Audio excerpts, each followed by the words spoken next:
और ऐसे में बड़े सवाल, ऑपरेशन सिंदूर पर सियासत जारी, विपक्ष की कैसी लाचारी। पाकिस्तान में कोहराम, भारत में मचा सियासी संग्राम। कांग्रेस के सवाल जरूरी, क्या है सियासी मजबूरी। बीजेपी का कांग्रेस से सवाल, समझौते पर मचा बवाल। इन्हीं सवालों के साथ मेहमानों से करेंगे चर्चा। ऋचा सिंह जी, प्रवक्ता बीजेपी, धर्मेंद्र सिंह जी, प्रवक्ता समाजवादी पार्टी, विजय कौशिक जी, कांग्रेस के नेता। आप तीनों मेहमानों का स्वागत है।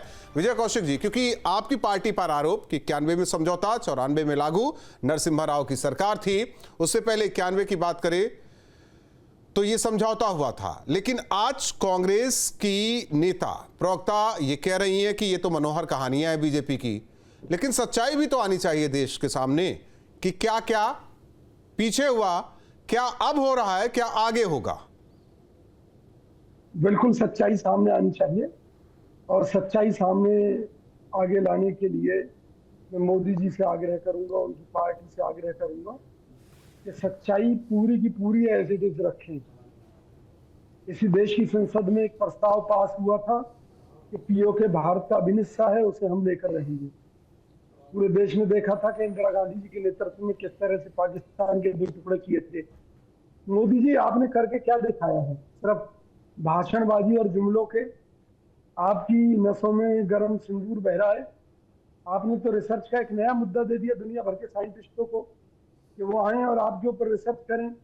कभी आप कहते हैं आप जैविक रूप से इंसान नहीं है, आप जो है भगवान का अवतार हैं, खुद को ही महिमा मंडित करने में लगे हुए हैं माननीय मोदी जी।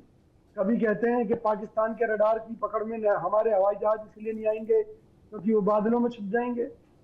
तो अजीब अजीब बात करने का एक रिकॉर्ड बनाने वाले मोदी जी, जो पहले नाले की गैस से पकौड़े तलकर बनाकर लोगों को खिला चुके हैं, अब फिर जुमलेबाजी के द्वारा कांग्रेस को बदनाम करना चाहते हैं।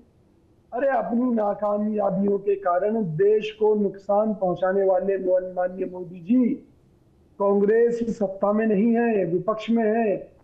आप सत्ता में हैं। आप ऐसी भूमिका अदा मत कीजिए कि आप कांग्रेस को सत्ता में समझकर और खुद को विपक्ष में समझकर तमाम तरह की अनर्गल बयानबाजियां कर रहे हैं। हमारी पार्टी की राष्ट्रीय प्रवक्ता सुप्रिया श्रीनेत जी ने स्पष्ट कर दिया कि वो जो मुद्दा था वो शांति समझौते के तहत जो रूल्स बनाए गए थे कि अगर दो देशों के बीच में सीज फायर है और कोई अशांति नहीं है, उस परिस्थिति में सेना अगर मूवमेंट करेगी और दूसरा देश ये ना समझ ले कि भाई उसके यहाँ हमला होने जा रहा है या पाकिस्तान की सेना वहां हलचल करेगी कुछ, तो हमें ये ना लगे कि भाई वो हम पर अटैक करने जा रहे हैं। इसलिए वो नियम बनाए थे। वो युद्ध के समय के नियम नहीं थे। जब हमारी पार्टी ये पूछ रही है, ये हमारी पार्टी का बयान नहीं है, ये एस जयशंकर जी का बयान है कि हमने हमले से पहले पाकिस्तान को जानकारी दे दी थी कि हम आपके यहाँ आतंकी ठिकानों पर हमला करने जा रहे हैं। तो क्या पाकिस्तान ने उन जगहों पर अपने आतंकवादी बिठाकर रखे थे कि भारतीय सेना हमला करे और आतंकवादी मारे जाए, जिन पर वो खर्चा कर रहा है, जिन्हें वो आतंकवाद के लिए भारत भेज रहा है? सवालों के जवाब देने की जगह मोदी सरकार जिस तरह से कीचड़ उछालने का काम कर रही है, ये निंदनीय है और देश इसके लिए शर्मिंदा है। देश शर्मिंदा है ऋचा सिंह जी, कांग्रेस भी शर्मिंदा है इस सरकार की कार्रवाई को लेकर। आ रहे हैं, एक मिनट विजय जी, अभी बात करेंगे, आगे भी बात करेंगे।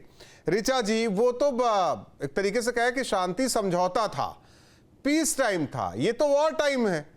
पीस टाइम, वॉर टाइम, इसी में आप समझाइए, दर्शकों को भी बताते रहिए कि उलझे रहे इसी में। लेकिन उन्होंने जब जब कुछ किया तो वो पीस टाइम था, आप जब जब करते हैं तो वो वॉर टाइम होता है, फिर भी पीछे हट जाते हैं आप लोग। बिल्कुल राहुल जी, आदरणीय प्रधानमंत्री मोदी जी के नेतृत्व में आतंकवाद को लेकर जीरो टॉलरेंस की नीति है। इसीलिए जब भी कोई आतंकवादी निगाहों से भारत की तरफ देखने की कोशिश भी करता है तो उसको मुंहतोड़ जवाब देने का काम भारत की सरकार करती है। और ऑपरेशन सिंदूर महज सिर्फ एक मिलिट्री ऑपरेशन नहीं है, बल्कि ये भारत की अखंडता, अस्मिता और सार्वभौमिकता से जुड़ा एक प्रश्न है। और इस बात का प्रमाण है कि जो भी भारत की तरफ देखने की कोशिश करेगा आतंकवादी निगाहों से, उसको नेस्तनाबूद कर दिया जाएगा। आदरणीय प्रधानमंत्री मोदी जी ने भी इस बात को कहा है कि ऑपरेशन सिंदूर भारत की नीति, नियत और जो है नेतृत्व यानी कि निर्णायक क्षमता की त्रिवेणी है। लेकिन जिस तरीके से कांग्रेस लगातार ऑपरेशन सिंदूर को लेकर अब शब्दों का प्रयोग कर रही है, अभी मैं सुन रही थी इनके माध्यम से वो उसको मजाक बता रहे हैं, तो ये दिखाता है कि कांग्रेस पार्टी जब देश का मसला होता है तो उस पर भी किस तरीके से राजनीति करने से चूकती नहीं है। ऋचा जी, उनका कहना है कि सिंधु जल समझौता वो भी जायज था, शिमला समझौता वो भी जायज था, 91 में जो समझौता हुआ है कि हम अपनी आर्मी और नेवी सबकी मूवमेंट की जानकारी देंगे वो भी जायज था, और 47 में जब कबीलाई हमला हुआ, वो सब जानते हैं कि पाकिस्तानी सेना कबीलाई भेष में आती है हमारे देश की सीमा के अंदर, वो भी एक तरीके से कहे कि उस वक्त की मांग थी कि यूएन में चला गया, वो भी जायज था। चाहे चाइना आक्रमण करता है और जमीन पर अधिग्रहण करता है वो भी जायज है, उनकी तरफ से सब जायज है, लेकिन आप लोग की तरफ से कुछ भी जायज नहीं है। नहीं, मैं इसीलिए कह रही हूं कि जब राष्ट्र का सवाल होता है तो कांग्रेस पार्टी को अपने गिरेबान में झांकना चाहिए, और जब राष्ट्र के साथ, देश के साथ खड़े होने का समय होता है तो ये कहीं ना कहीं देश विरोधी प्रतिक्रियाओं में लिप्त पाए जाते हैं। कांग्रेस पार्टी का ये इतिहास रहा है। देखिए राहुल जी, ऑपरेशन सिंदूर एक ऐसा ऑपरेशन है जो लगातार गतिमान है, जिसमें मिलिट्री कार्रवाई भी हुई, जिसमें कूटनीतिक कार्रवाई भी हुई, डिप्लोमेटिक कार्रवाई भी हुई और अभी भी जारी है। इसीलिए एक प्रतिनिधि मंडल का भी निर्माण किया गया संसदीय कार्य समिति के द्वारा, जो पूरी दुनिया में आतंकवाद के खिलाफ जनमत तैयार करने का काम करेगा। लेकिन उससे भी कांग्रेस पार्टी को ऐतराज है। कांग्रेस पार्टी को अपने 1991 में किए गए समझौते में जिसमें कुछ नियम बनाए गए, आज वो उन्हीं नियमों को तोड़ मरोड़ कर देश के ऊपर प्रश्न चिन्ह खड़ा करने का काम कर रहा है। कि समय जो है देश के कि क्या साथ आप खड़े लोगों होने ने का। उसी नियम को फॉलो किया? क्या एस जयशंकर ने जो सूचना दी विदेश मंत्री ने पाकिस्तान को, उसी नियम को फॉलो किया क्या? देखिए, एस जयशंकर जी ने क्या निर्णय लिए, ये भारत की कूटनीतिक जो है क्षमता का निर्णय है और वो समय पड़ने पर लिए गए। जिस पर सवाल उठाना ये अपने आप में इस बात को प्रदर्शित करता है कि इनको देश की कार्यवाही पर शक है। ये पाकिस्तान के तो संदर्भ में बोलने से नहीं चूकते हैं, इनके बयानों को पाकिस्तान की मीडिया में कोट किया जाता है, ये उस पर माफी नहीं मांगते हैं। इनके प्रदेश अध्यक्ष अजय राय जी राफेल का मजाक उड़ाते हैं, उस पर माफी नहीं मांगते हैं। लेकिन एक एक करके लगातार जिस तरीके से ये देश के ऊपर सवाल उठा रहे हैं, इसको देश की जनता देख रही है और वो इसको आने वाले समय में जवाब देगी। नहीं, अब अपने अपने नजरिए से कौन क्या देख रहा है। एक सांसद साहिबा तो एक बैग लेकर फिलिस्तीन की बात करती नजर आ रही है, वो अब बैग नहीं दिखाई दे रहा है। फिलिस्तीन की बात करती है, लेकिन जब मुर्शिदाबाद की बात आती है राहुल जी, तो कांग्रेस पार्टी किस तरीके से तुष्टीकरण में अंधी है। नहीं, चूंकि आपने फिलिस्तीन का नाम लिया तो इनको स्पष्ट करना चाहिए कि मुर्शिदाबाद पे अभी तो सुप्रीम कोर्ट ने अपने उसमें भी कहा है, अपने वक्तव्य में कहा है कि करते चलिए, ये वॉर टाइम था क्या जो हमने जवाबी कार्रवाई की? ये वॉर चल रहा था क्या जो 2-3 दिन 4 दिन चला? ये वॉर था, पाकिस्तान हिंदुस्तान के बीच युद्ध था। ये कांग्रेस यही कह रही कि वॉर टाइम है। ऋचा जी, आवाज आ रही है क्या? जी, मुझे आवाज आ रही है। देखिए, पहलगाम में जो दुखद दुर्घटना हुई या दुखद घटना हुई, जो आतंकवादी कृत्य किया गया, उसका मुंह तोड़ जवाब देने का काम भारत की सरकार ने किया। लश्कर तैयबा, जैश ए मोहम्मद के मुख्यालयों को, जो आतंकवादी गतिविधियों को वहां से करते थे, उनको निस्तेनाबूद करने का काम आदरणीय प्रधानमंत्री ठीक है। धर्मेंद्र सिंह जी, 1 मिनट, ऋचा जी आते हैं क्योंकि एक बहस नया मुद्दा यह है धर्मेंद्र सिंह जी कि 91 में एक समझौता किया जाता है पाकिस्तान से कि जो भी मिलिट्री मूवमेंट होगी एक दूसरे देश को ये जानकारी देंगे। 94 में उसे लागू किया जाता है। अब कहा जा रहा है कि उस वक्त समर्थन वापस कांग्रेस ने ले लिया था, लेकिन 94 में तो उनकी सरकार थी और ये कहा जा रहा है ये मनोहर कहानियां हैं। लेकिन अब बीजेपी बताए कि बीजेपी क्या कर रही है पाकिस्तान को लेकर।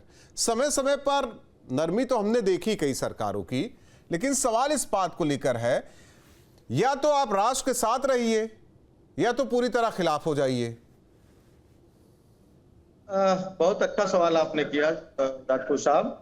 आपको नमस्कार, सभी पहले साथियों को।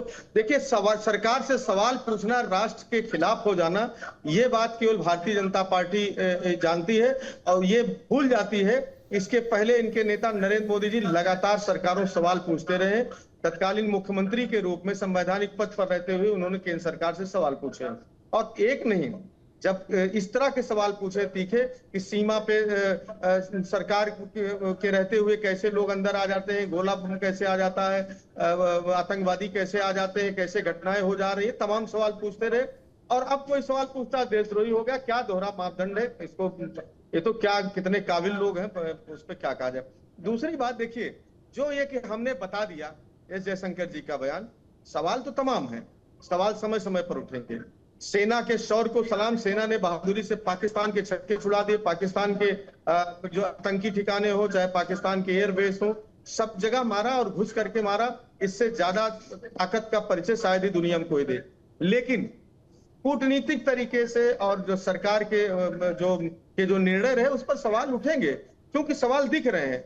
एस जयशंकर जी जब कहते हैं कि हम आतंकियों को मारने आ रहे थे, तो हमने पाकिस्तान को बता दिया कि हम आपके आतंकियों को मारने आ रहे हैं, आपको नहीं। ये बताइए, बताया कब जाता है? जब युद्ध में दो देश जाते हैं तो एक ये प्रोटोकॉल है कि उस देश के नागरिकों को वहां से सुरक्षित हटने के लिए कहा जाता है कि हम युद्ध में आ रहे हैं, आप ये जो सामान्य नागरिक है जिनका युद्ध से कोई मतलब नहीं, वो हट जाए। वो नागरिकों की सुरक्षा के लिए है, एक एसओपी है। लेकिन आतंकियों को मारने के लिए, जैसे चोर पकड़ने जा रहे हैं, पहले चोर को फोन करके बताएंगे साहब मैं आपके फला ठिकाने पर छापा मारने आ रहा हूं, जरा रहिएगा, मुझे गिरफ्तार करना है। क्या नॉनसेंस वाली बात है, मतलब नासमझी की बात है कि आप आतंकी को मारने आ रहे हैं और बताएंगे कि हम आ रहे हैं स्ट्राइक करने। ये भी तो हो सकता है, अगर आपने बता दिया तो जो आतंकी वहां रहे हो, मूल वो आतंकी जो बचे, तमाम बड़े आतंकी, वो इसी चलते बच गए। हमारी सेना ने मेहनत किया होगा, हमारे इंटेलिजेंस ने मेहनत किया होगा, कितना मेहनत से उसके कोऑर्डिनेट लाए होंगे, कितने मेहनत से किस बेस पर कितने आतंकी हैं, विदेश में जाकर के पता किए होंगे। लेकिन आपकी एक नादानी ने उनकी सारी मेहनत पे पानी फेर दिया। तो सच तो एक आपने देशद्रोह का काम किया। अब अगर कोई सवाल पूछ ले आपके बयान पर, तो देशद्रोही हो गया। क्या कितना ज्ञान लाते हैं ये लोग। दूसरी बात देखिए, हमारी सेना निर्णायक जो ये आतंकियों को खत्म करने की तरफ बढ़ रही थी, और बड़ी बहादुरी से, एक भी ऐसा हम लोगों की जानकारी में पैरामीटर नहीं था जहां हमको लगे कि हम बैलेंस है। एक तरफा था। हिंदुस्तान की सेना बहादुरी से अपने पराक्रम के दम पर आतंकी ठिकानों को ही नष्ट कर रही थी, और जो रिटेलिएट कर रहे थे उनको भी ठीक कर रही थी। पाकिस्तानी सेना को भी औकात में ला दिया। अचानक ट्रंप के कहने पे आप कर दे रहे। अरे ट्रंप आपका बांग्लादेश में तख्ता पलट हुआ, आपको सूचना दी, आपके सारे सामरिक हित बांग्लादेश थे, तख्ता पलट करा दिया हिंदुस्तान के खिलाफ। कितने हिंदू लोग मारे गए, कितना हमारा आर्थिक नुकसान हुआ। इसी तरह हमने कितना पैसा इन्वेस्ट किया था तालिबान में, अफगानिस्तान में। तालिबान आ गया, अमेरिका आपको बिना बताए वहां समझौता करके तालिबान को सत्ता हस्तांतरित कर दिया। हमारे श्रीलंका में क्या हुआ। और तो और जब आप एक तरह से कन्फ्लिक्ट में थे पाकिस्तान के साथ, उसी समय अचानक आईएमएफ से अमेरिका ने पैसा भी दिला दिया पाकिस्तान को, और कहा कि दोनों मुल्कों में बराबर तौलने लगा। तो कैसी दोस्ती, कैसा माय फ्रेंड ट्रम्प, कैसा हाउडी मोदी, नमस्ते ट्रम्प, किस बात की भाई? आपके साथ कभी दिखाओ, या कभी उसने धमकी दिया पाकिस्तान को कि पाकिस्तान सुधर जाओ, मैं नहीं तो भारत के साथ खड़ा हो जाऊंगा। तो आपने तो अमेरिका को एक तरफ रख के पूरे दुनिया की जो फॉरेन पॉलिसी है उसके साथ आपने समझौता कर लिया। जो आपका सामरिक साथी था उसके साथ कहीं खड़े नहीं हुए, आप अमेरिका परस्त बनते चले गए। और अमेरिका जब जब आपको मौका मिला आपको ठेका दिखा दिया, आपको औकात तो हर बार दिखाया है, आपको कहा कि आपसे व्यापार नहीं करूंगा। वो तो सरकार किसी की रही है, वो तो हर बार दिखाया है, पहली बार नहीं दिखाया है। अमेरिका ने कई बार दिखाया है। इंदिरा के टाइम में बांग्लादेश जब बना उस वक्त भी दिखाया था। तो उसमें क्या है ऋचा सिंह जी, भाई अब तो राष्ट्र हित और राष्ट्र से विद्वेष रखने वालों की बात होने लगी है कि आपके मंत्री ने बोल दिया तो ये देशद्रोह नहीं है, उन्होंने समझौता किया था, वो तो शांति के पथ पर बढ़ने वाला मामला था। नहीं, ये तो इन लोगों को अपने गिरेबान में झांकना चाहिए, कांग्रेस और समाजवादी पार्टी को। लेकिन राहुल जी, बड़े आश्चर्य की बात है और बड़े दुख की बात है कि समाजवादी पार्टी के लोगों को और कांग्रेस पार्टी को अमेरिका के ट्रंप की बातों पर तो भरोसा है, लेकिन अपने देश की सरकार और प्रधानमंत्री जो इस समय पूरी दुनिया में भारत का चेहरा है, उनके ऊपर भरोसा नहीं है। उनके बार बार उनके निर्णयों पर सवाल उठाते हैं। तो ये बड़ा ही दुख का भी और आश्चर्य का विषय है। इसको लेकर समाजवादी पार्टी और कांग्रेस पार्टी लगातार अपना पक्ष दिखा चुकी है। आपको याद होगा कि जब ऑपरेशन सिंदूर शुरू हुआ था तो समाजवादी पार्टी के राष्ट्रीय अध्यक्ष ये कह रहे थे कि अगर कोई भी कार्रवाई की गई तो चीन से सामना करना पड़ेगा। लेकिन भारत ने ये दिखा दिया है कि अगर भारत की तरफ कोई भी आतंकवादी निगाहों से देखेगा तो उसको बख्शा नहीं जाएगा। 100 से अधिक आतंकवादियों को मार गिराने का काम भारत की सेना ने किया है। भारत की सेना ने अदम्य साहस का परिचय दिया है। और नहीं, मुझे कोई भी लगना चाहिए सेना था कि सवाल राहुल जी एक बात देखिए, कोई भी सेना तब अदम्य साहस का परिचय देती है, सामरिक शक्ति का परिचय देती है, जब वो राजनीतिक और कूटनीतिक इच्छा शक्ति से जो सरकार दिखाती है उससे वो आच्छादित होती है। तभी वो अपनी पूरी शक्ति से कोई भी निर्णय ले पाती है, जिसकी खुली छूट आदरणीय प्रधानमंत्री मोदी जी के द्वारा दी गई थी। और ये कहना कि ये वॉर था, ये मनोहर कहानियां इसको कहना, ये अपने आप में बहुत ही मुझे लगता है मुझे जो निंदनीय चर्चा होते होते पहुंच गई अमेरिका, ये सारी चीजें आज सब कहते कि नहीं आप भाई पाकिस्तान पर कार्रवाई करें, सरकार के साथ हम लोग खड़े हुए हैं। फला देश राहुल जी, आदरणीय प्रधानमंत्री मोदी जी ने स्पष्ट कर दिया है कि किसी की कोई मध्यस्थता और पीओके के सवाल को लेकर भारत किसी की मध्यस्थता को लेकर तैयार नहीं है। बोला गया है कि केवल पीओके पर ही बात होगी। लेकिन विजय कौशिक जी, कितनी बार शांति का समझौता कांग्रेस ने किया पाकिस्तान के साथ लेकर? 47 में भी किया, फिर आगे बढ़ते गए, जब जब वार हुआ तब तब करते रहे, हमेशा शांति का समझौता ही पाकिस्तान के साथ होता रहा। हाँ भाई, ऐसा नहीं है कि इन्होंने नहीं किया, इन्होंने भी किया था, अटल बिहारी वाजपेयी के वक्त भी किया गया था शांति समझौता, बाकायदा दोनों देशों में प्यार बना रहे, इसकी कोशिश भी की गई थी। लेकिन सवाल यह है कि अब पाकिस्तान की चर्चा कम हो रही है विपक्ष की तरफ से, अमेरिका की चर्चा ज्यादा हो रही है। पाकिस्तान में क्या नुकसान हुआ उसकी चर्चा कम हो रही है। पूछा जा रहा है कि आप बताइए भाई हमारा कितना नुकसान हुआ, उसका हिसाब किताब दीजिए। और ये कहा जा रहा है कि फला आदमी ने बोल दिया, फला मंत्री ने बोल दिया तो ये देशद्रोह नहीं। अब तो ये बताया जा रहा है कि भाई राष्ट्र प्रेम तो हम में है, राष्ट्रद्रोही आप लोग हैं। देखिए, बड़ी सीधी सी बात सुन लीजिए, कांग्रेस ने जो किया देश हित में किया और उसके लिए हमें कोई सफाई देने की जरूरत नहीं है। देश से सर्वोपरि हमारे लिए कुछ नहीं है। हमने अगर कभी मैं आपसे सवाल कर लूं कि 47 में यूएन में जाने की एक बात कह रहे हैं, देश हित में किया ना, यूएन में जाने की क्या, मैं एक बात कह रहा हूं, मैं तो एक बात कह रहा हूं कि मैं आपसे पूछ लूं कि 47 में यूएन जाने की जरूरत क्या थी? ठीक है, उसके बाद सिंधु जल समझौता करने की क्या जरूरत थी जो देश हित की बात थी?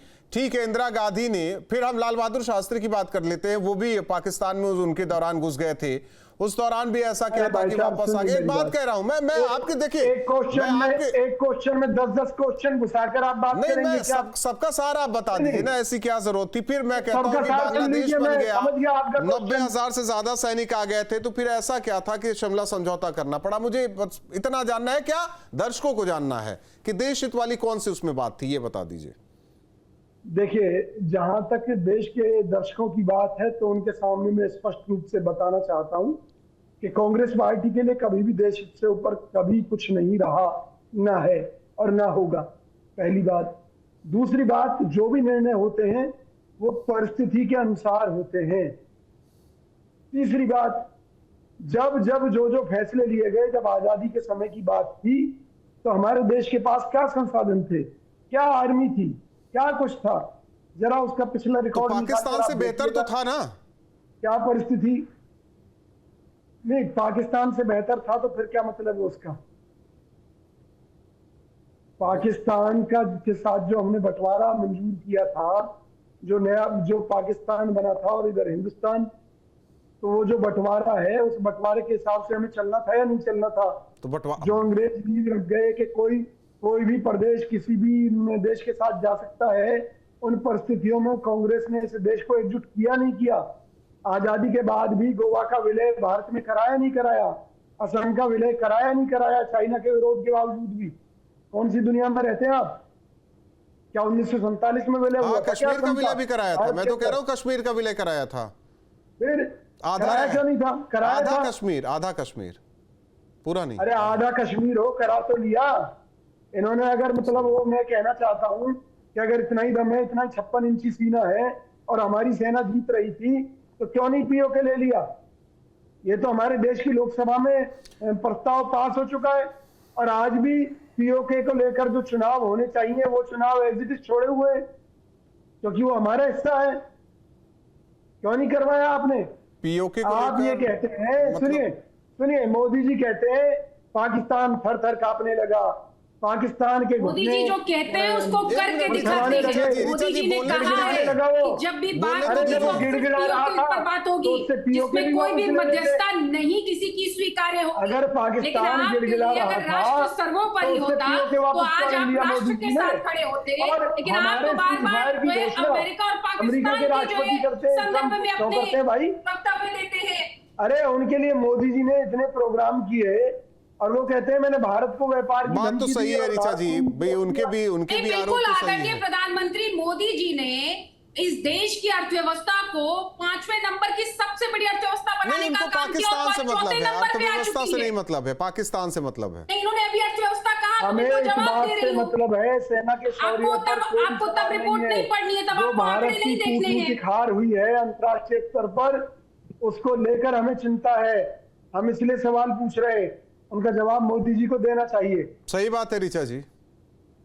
भारत की कूटनीतिक रूप से आज दक्षता पूरे देश के सामने है, वो दृढ़ता पूरे देश के सामने है कि हम चाहे सामरिक रूप से चाहे अमेरिका पाकिस्तान के साथ खड़ा था, सभी रूपों से आतंकवाद को प्रश्रय देने वाले पाकिस्तान को अलग अलग करने का काम प्रधानमंत्री मोदी जी के नेतृत्व में हुआ है। आज पाकिस्तान को पूरी दुनिया से आतंकवाद के नाम पर अलग थलग करने का काम विजय कौशिक जी देखिए कुछ चीजें साफगोई से कही जाए सही। धर्मेंद्र सिंह जी, किसी ने समर्थन नहीं किया था क्या? चाहे इजराइल हो, चाहे रसिया हो, जापान हो, जो क्वाड देश के भी हैं लोग। एक मिनट आते हैं, कई लोगों ने बोला है, ऐसा नहीं है कि नहीं बोला। आप तो ऐसे बता दीजिए कि जो आज भारत एकदम अलग थलग पड़ा हुआ है, आज स्थिति ये हो गई है भारत की, ऐसा भी है क्या? धर्मेंद्र ये बोल नहीं पाएंगे कि पाकिस्तान अलग थलग पड़ा हुआ है। महेंद्र जी, सॉरी राजपूत जी, हमारे पड़ोसी मुल्क राजपूत जी, हम आज जब डिबेट कर रहे हैं वो अब हमें आग दिखाने का प्रयास कर रहा है, बांग्लादेश हमें आग दिखाने का प्रयास कर रहा है।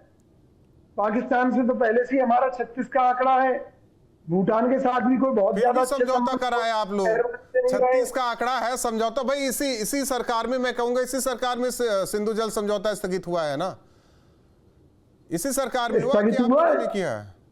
सिंधु जल समझौता रद्द होने से क्या प्रभाव पड़ेगा? क्या मोदी जी ने स्थगित करने से पहले कोई योजना देश के सामने रखी? अच्छा, अब ये भी है कि कोई योजना रखी जाए। जो योजना देश के सामने है, जो योजना बनाई है भारत की सरकार ने और भारत की सेना ने, वो आपके सामने पब्लिक कर दी जाए। धर्मेंद्र सिंह जी, धर्मेंद्र, अब ये भी कहानी आ गई, अच्छा योजना बताए, अच्छा योजना नहीं, इनके सामने इसको पब्लिक कर दिया जाए, जो भारत की सरकार और सामरिक। अच्छा धर्मेंद्र जी, क्या ये सवाल जायज है कि हम पूछे कि हमारे सेना को कितना नुकसान हुआ, ये सरकार बताए, विपक्ष जानना चाहता है? ये दिलशित वाली बात है ये। नहीं, देखिए इस बात में कोई दो राय नहीं है कि जब हम युद्ध में जाते हैं, किसी कन्फ्लिक्ट में जाते हैं, तो कोलेटरल डैमेज किसी का भी कहाँ होता है वो अलग विषय है। उस पर सवाल जब सरकार के लोग सौर की अपने ऊपर लेने लगते हैं। नहीं, मैं इसलिए कह रहा हूं ना कि जब सेना की प्रेस कॉन्फ्रेंस हुई, सेना के पत्रकारों ने सवाल पूछा तो उन्होंने कहा कि सब सुरक्षित है।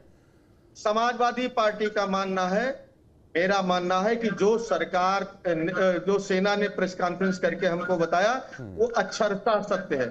उससे आगे किसी प्रकार का बट कोई क्वेश्चन हम नहीं उठा रहे हैं। लेकिन सवाल ये है कि हम जब डिबेट 2025 में कर रहे हैं तो 48 से लेकर के 71 से लेकर के जो भविष्य में शांति समझौते या जो वार्ता हुई है, उसका ये उचित समय नहीं है आपकी बात। आज जब निर्णय लेने, इसलिए कि इतिहास की गलतियों को बार बार दोहराया गया है और वो नासूर बन चुका है, और नासूर बन के ऐसे चुभ रहा है कि किसी ने उसे सही करने की कोशिश नहीं की। वो वही मैं कह रहा हूं कि ये अगर आप उन्हें पान खिलाते रहे, कब तक चलेगा ऐसे और कब तक चलता रहेगा?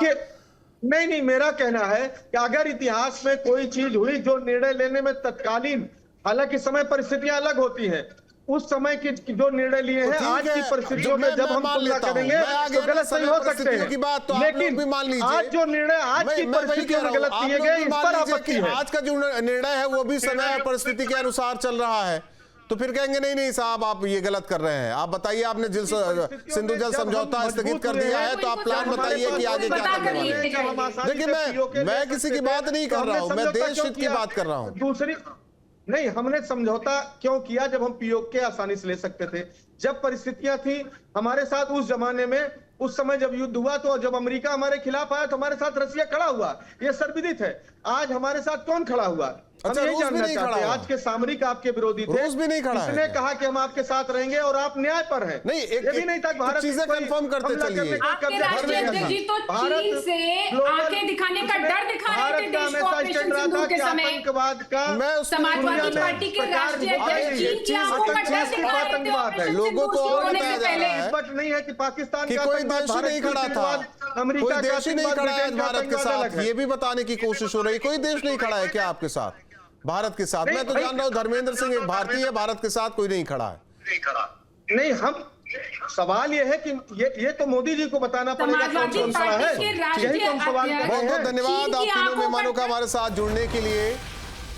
कहा जाता है कि उस जो भी फैसले हुए, पुराने फैसले, वो उस टाइम की परिस्थिति के अनुसार हुआ। तो परिस्थिति के अनुसार कितने फैसले होते? 1 2 3 4 5, लेकिन कई ऐसे फैसले हुए कि पाकिस्तान भारत के लिए नासूर बनता गया और भारत बस बाहें फैलाकर खड़ा रहा। सवाल यह है कि ऑपरेशन सिंदूर के तहत कार्रवाई हुई है तो उस पर भी सवाल उठाया जा रहा है। ऑपरेशन सिंदूर के तहत आतंकियों का सफाया हुआ है तो उस पर भी सवाल उठाया जा रहा है।